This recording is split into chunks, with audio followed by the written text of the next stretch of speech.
చూపు, ఎందుకు ఇంత కక్ష అని నేను అడుగుతున్నాను. ఎంత దారుణం అంటే ఈ చంద్రబాబు నాయుడు గారి ప్రభుత్వానికి సామాన్య మహిళలంటే కాదు, దేవతలంటే కూడా వీళ్ళకి చిన్న చూపే. దానికి ఉదాహరణ మన అమ్మల గన్నమ్మ దుర్గమ్మ గుడికి వీళ్ళు కరెంట్ కట్ చేయడం జరిగింది.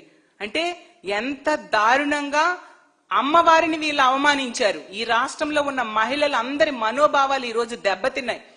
అందరూ ఎంతో ఆరాధ్య దైవంగా ఆ దుర్గమ్మని కొలుస్తారు. అలాంటి దుర్గమ్మ గుడికి ఈ రోజు పవర్ కట్ చేసేసారంటే వీళ్ళు ఎంత దిగజారిపోయారు అనే విషయం, మహిళలంటే మహిళా దేవతలంటే కూడా వీళ్ళకి ఎంత చులకన భావం అనేది మనకు అర్థమవుతుంది.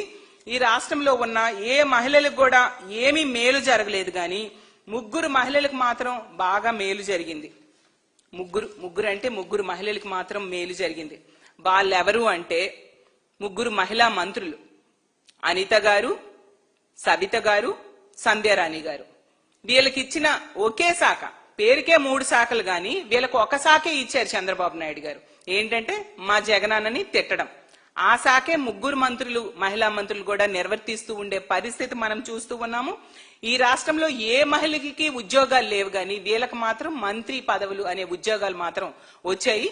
ఇప్పుడు తీసుకుంటే హోంమంత్రి గారు అనిత గారి తీసుకుంటే ఆవిడ బాధ్యత ఏంటి? మహిళల రక్షణ చూడాలి, ప్రజల శాంతి భద్రతలు చూడాలి.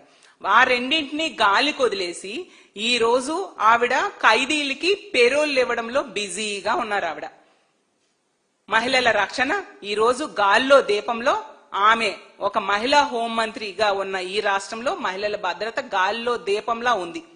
అలాగే తీసుకుంటే ఇంకో మంత్రి గారు సవిత గారు. ఆవిడ ఏంటంటే కుట్టు మిషన్స్ ట్రైనింగ్ లో కూడా స్కామ్ చేయడానికి ప్రయత్నిస్తూ ఆవిడ ఆ విషయంలో చాలా బిజీగా ఉన్నారు. బీసీ సంక్షేమం అనే విషయాన్ని గాలికి వదిలేసి తన సొంత సంక్షేమం మీద ఆవిడ దృష్టి పెట్టారు.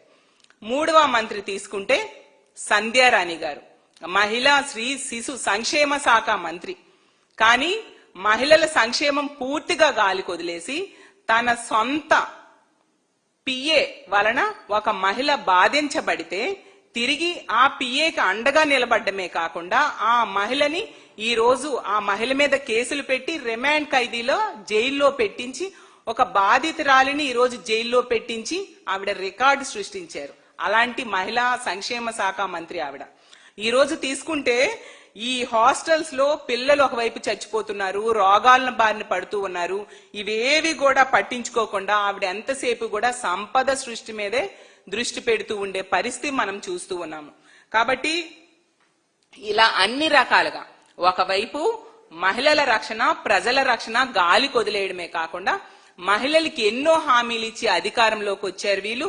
2024 జూన్ నుంచే అన్ని పథకాలు అమలు చేస్తామని చెప్పి ఈ రోజుకి 18 నెలలు కావస్తున్న ఏ ఒక్క పథకం కూడా అమలు చేయకుండా నెట్ట నిలువుగా మోసం చేసి ఈ రోజు ఒక మహిళా ద్రోహి ముఖ్యమంత్రిగా ఈ రోజు చంద్రబాబు నాయుడు గారు నిలిచారని తెలియజేస్తూ ఉన్నాను. రానున్న రోజుల్లో ఈ బాధిత మహిళలకు అండగా మా వైఎస్ఆర్ కాంగ్రెస్ పార్టీ, అలాగే మా నాయకుడైన జగన్మోహన్ రెడ్డి గారు నిలబడతాము. ఈ మహిళల తరపున పోరాటం చేస్తాము. 2026వ సంవత్సరంలో ఇలాంటి మహిళల మీద అఘాయిత్యాలు, దాడులు ఏవైనా జరిగితే